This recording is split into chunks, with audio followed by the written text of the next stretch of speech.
Hello guys, welcome back. तो आज हम आप लोगों ने रिक्वेस्ट किया था कि कंप्यूटर नेटवर्किंग की प्लेलिस्ट में और वीडियोस ऐड कीजिए। तो आज हम कंप्यूटर नेटवर्किंग में ही एक जो इम्पोर्टेंट टॉपिक है जिसमें हम डिस्कस करते हैं कॉन्फिडेंशियलिटी, इंटेग्रिटी, अवेबिलिटी और नॉन रेपुडिएशन को। तो आज हम इनके बारे में बेसिक जानकारी और इनमें क्या डिफरेंस है उसको समझेंगे। ठीक है, कई बार ऑब्जेक्टिव्स में आ जाता है, कई बार नेट की एग्जाम में भी एक क्वेश्चन आता है, मैच द कॉलम में आ जाता है उसमें। तो चलिए हम इसको समझते हैं। और यदि आपने चैनल सब्सक्राइब नहीं किया है तो प्लीज गाइस चैनल जरूर सब्सक्राइब कीजिए और अपने दोस्तों के साथ में भी जरूर शेयर करो। तो सबसे पहला है हमारा कॉन्फिडेंशियलिटी। तो जैसा हमको एक वर्ड समझ में आता है कॉन्फिडेंशियल, तो कोई चीज कॉन्फिडेंशियल होती है तो वो हर किसी को हम एक्सेस करने नहीं देते हैं। हर कोई उस चीज तक नहीं पहुंच पाता है ना। मान लो कोई फाइल है, बहुत कॉन्फिडेंशियल है, तो हर कोई उस फाइल को ओपन करके नहीं देख सकता। सिर्फ वही पर्सन देखेगा जो ऑथोराइज्ड है, जिसको अथॉरिटी मिली हुई है कि भाई आप लोग इसको देख सकते हैं, वही उसको एक्सेस कर पाएंगे। तो यहाँ पर वही है, तो उसको प्रोटेक्ट करना अनऑथोराइज्ड एक्सेस से ही कॉन्फिडेंशियलिटी को मेंटेन करेगा। तो इसका अगर एग्जाम्पल देखें कि मेंटेन कैसे की जाती है कॉन्फिडेंशियलिटी, तो एक तो है आपका पासवर्ड। ठीक है, अपने पास में अगर कोई फाइल्स हैं तो आपने देखा होगा एमएस ऑफिस वगैरह में भी आपको ऑप्शन मिलता है कि उसको पासवर्ड से प्रोटेक्ट किया जाए ताकि वो फाइल ऐसे ही ना खुले। या फिर आपने अपना आधार कार्ड जब भी डाउनलोड किया होगा तो आपका आधार कार्ड पासवर्ड प्रोटेक्टेड पीडीएफ में रहता है और आप उसको अपना जो पासवर्ड होता है उसके थ्रू ही ओपन कर पाते हैं। ठीक है, ऐसे ही हमने एक चीज और देखी कि जो ईमेल्स होते हैं वो एनक्रिप्टेड होते हैं, व्हाट्सएप पे एंड टू एंड एनक्रिप्शन है। तो ये सब चीजें किसके लिए कर रहे हैं? कॉन्फिडेंशियलिटी कारण, कि वही मैसेज जो है वो वही पर्सन पढ़ पाए जिसके लिए मैसेज भेजा जा रहा है। ठीक है, हर कोई उसको एक्सेस ना करे। तो इसका मेन गोल क्या है? डेटा को प्राइवेट रखना और उसको सीक्रेट रखना। ठीक है, सिक्योरिटी मेंटेन करना। नेक्स्ट इसमें आता है हमारे पास में इंटेग्रिटी। इंटेग्रिटी का मतलब है कि आपका जो भी डेटा है वो आपने लास्ट टाइम जैसे भी सेव किया था वो वैसा ही मिले, एक्यूरेट मिले, कंसिस्टेंट हो और किसी अनऑथोराइज्ड पर्सन ने उसको एक्सेस करके चेंज ना कर दिया हो। इसको बोलते हैं इंटेग्रिटी। है ना, जैसे हमने अगर अपने किसी अकाउंट में से कुछ पैसे निकाले थे कभी, तो लास्ट ट्रांजैक्शन अगर आपने उसका 3-4 साल बाद या कुछ महीनों बाद भी चेक करोगे तो आपको वही ट्रांजैक्शंस दिखेंगे। कुछ अननेसेसरी या अनऑथोराइज्ड ट्रांजैक्शंस उसमें नहीं मिलने वाले। ठीक है, तो वही है कि एक्यूरेट होना, डेटा का कंसिस्टेंट होना ही उसकी इंटीग्रिटी कहलाता है। तो जो हमने, क्योंकि हम नेटवर्किंग के कंटेक्स्ट में बात कर रहे हैं, तो जैसे आपके चेकसम या हैश फंक्शंस होते हैं जो ये वेरीफाई करते हैं कि डेटा जब ट्रेवल करके सेंडर से रिसीवर के पास में आया तो कहीं इन बिटवीन किसी ने उसको अनऑथोराइज्ड वे में एक्सेस करके अल्टरेशन तो नहीं कर दिए डेटा में, कहीं कुछ चेंजेस तो नहीं हो गए। है ना, अगर चेंजेस हो जाते हैं तो हमको क्या पता चल जाता है? चेकसम से हमारे पास में एरर बिट आ जाती है कि भाई कुछ ना कुछ चेंजेस आ गए हैं। तो ये जो चेंज हैं ये बताते हैं कि डेटा की इंटीग्रिटी जो है वो अब मेंटेन्ड नहीं है, जिस कारण से उन मैसेजेस को डिस्कार्ड कर दिया जाता था। ठीक है, तो जो आपका डेटा वर्जन कंट्रोल जो है डेटाबेस में, वो इसी का एग्जांपल है। वो यही डिटेक्ट करता है कि अनवांटेड चेंजेस हुए हैं या नहीं हुए।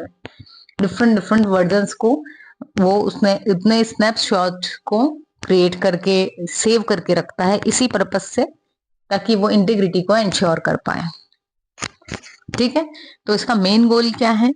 जैसे कॉन्फिडेंशियलिटी का क्या गोल था कि जो आपका डेटा है वो प्राइवेट और सीक्रेट रहे, वैसे ही इसका ये है कि जो आपका डेटा है वो करेक्ट रहे, लास्ट टाइम आपने जैसा भी सेव किया था वैसा ही रहे और ट्रस्ट वर्दी रहे।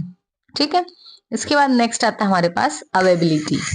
देखो, यदि आपने कोई डेटा सेव करके रखा है, यदि किसी सर्वर पर रखा हुआ है, तो जब भी आप उसको एक्सेस करें तो आपको वो डेटा वापस वैसा का वैसा मिल जाए टाइमली। ऐसा ना हो कि बहुत ज्यादा टाइम लग रहा है या डेटा लॉस हो गया वहां पर, तो ये चीज नहीं हो। ठीक है, जब भी कोई ऑथोराइज पर्सन अपना पासवर्ड सही डाल करके किसी इंफॉर्मेशन को एक्सेस करना चाह रहा है तो उसको वो रिलायबल इंफॉर्मेशन तुरंत से मिलना चाहिए। ठीक है, तो इसके एग्जांपल्स हैं कि सिस्टम के बैकअप्स जो लेके रखते हैं वो क्यों लेके रखते हैं। आपने कई बार देखा होगा कि कुछ सर्वर डाउन चलता है तो आपको रिडायरेक्ट कर दिया जाता है किसी दूसरे सर्वर पर। तो उसके पीछे भी रीजन क्या है कि आपको अवेलेबिलिटी दी जाती है कि आप जो भी इंफॉर्मेशन देख रहे हैं वो एक सर्वर अगर आपको अपने सर्विसेज अवेलेबल नहीं करवा पा रहा है तो दूसरे सर्वर से आपको अवेलेबल करवा दी जाए, बट डाउन टाइम नहीं आए उसका, मतलब ऐसा ना हो कि आपको अपनी जो इंफॉर्मेशन चाहिए थी वो नहीं मिल रही। ठीक है, तो अवेलेबिलिटी के लिए बैकअप लिया जाता है, यूपीएस रहता है, अनइंटरप्टेड पावर सप्लाई। जितने भी सर्वर्स रहते हैं वो उन सब पे क्या रहता है, कंटिन्यूअस पावर सप्लाई चलता रहता है। लोड बैलेंसर्स होते हैं, वो मेंटेन करते हैं कि किसी एक सर्वर पर ही बहुत सारा लोड ना आ जाए, अदरवाइज वो क्रैश हो जाएगा। ठीक है, अगर रिडायरेक्ट करना है उसका काम भी लोड बैलेंसर्स का ही होता है। Protecting servers from denial of service attacks, ये भी एक मोस्ट इंपॉर्टेंट पॉइंट है कि अगर किसी सर्वर पर बहुत सारी रिक्वेस्ट चली गई अनऑथोराइज्ड वे में, ठीक है, उसको अटैक करने की पर्पज से, जिस कारण से वो क्या कर रहा है, इतना बर्डन उस पे हो गया है कि उसने अब दूसरे किसी को सर्विस देने से डिनाइल कर दिया कि भाई can not provide you services, या कुछ भी मैसेज उस पे आ गया आपके पास में कि आपको अभी आपकी जो भी रिक्वायरमेंट है वो फुलफिल नहीं कर सकते हैं। तो इसी को बोलते हैं नॉन अवेबिलिटी या डाउन टाइम, जिसमें जिस भी आप ऐप को या वेबसाइट को एक्सेस कर रहे हो वो आपको सर्विसेज प्रोवाइड नहीं कर रही है। ठीक है, तो इसका गोल है ये इंश्योर करना कि सर्विसेज या डेटा जो भी है वो हमेशा आपके एक्सेस में हो, क्योंकि आप ऑथोराइज्ड पर्सन हो, तो आप जब डेटा चाहो आधी रात को या अर्ली मॉर्निंग कभी भी, तो आपको 24/7 आपका डेटा प्रोवाइड कर दिया जाए। ठीक है, लास्ट हमारे पास में आता है नॉन रेप्यूडिएशन। नॉन रेप्यूडिएशन जो है ये प्रिवेंट करता है डिनायल ऑफ एक्शंस का। मतलब ये क्या इंश्योर करता है कि कोई भी, मान लो किसी पर्सन ने किसी को कोई मैसेज भेजा, अब उसने बोल दिया कि ये मैसेज मैंने नहीं भेजा। तो अगर नॉर्मली मान लो किसी ने चिट्ठी लिखी थी तो हम उससे हैंडराइटिंग से मैच करते थे, उसमें भी कई बार लोग हैंडराइटिंग से कुछ कम ज्यादा कर देते हैं, उसमें तो नहीं पकड़ में आते थे। लेकिन ये डिजिटल वे है जो इंश्योर करता है कि सेंडर कभी भी मना नहीं कर सकता कि ये मैसेज मैंने नहीं भेजा, और रिसीवर भी इस चीज के लिए मना नहीं कर सकता है कि ये मैसेज मुझे रिसीव नहीं हुआ।